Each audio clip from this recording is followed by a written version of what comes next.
Okay, so a small thing that will help you guys to analyze some of your data. You can see from this motion collected that I've got a lot of what we can call sort of noise or unnecessary information before and after the cart was allowed to accelerate. Um, Especially if you look down here, you can see a nice sloped line, whereas you can see that this side might be where you catch the cart before it crashes, and this front half might be the side where there's a delay before you actually let go of your cart. So to get rid of this data, you're just going to highlight the data you want to sort of ignore. And this might be one thing that can help you process your data. So you can see I'm going to be even a little bit generous here where I go to make sure I'm getting this flat section. And then I'm just going to go to Edit, strike through Data Cells, and that will sort of ignore that. I can do the same thing to the the last third, whatever I'm trying to eliminate, just so that I can focus in on this data.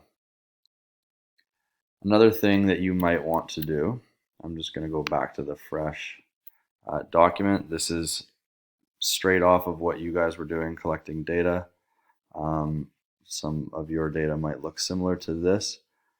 The other thing that might help you is adding a line of best fit to a graph.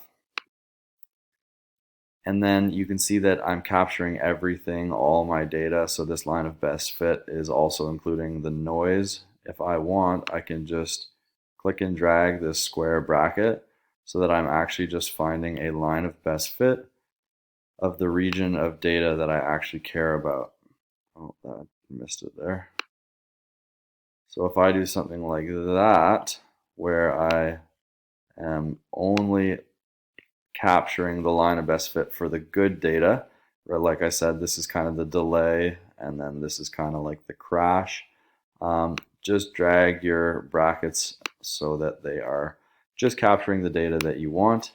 And then this little box has all the information that you'll need. We're not too worried about the y-intercept, but this slope may be of some importance for you when you're trying to find out the relationship between force, mass, and acceleration.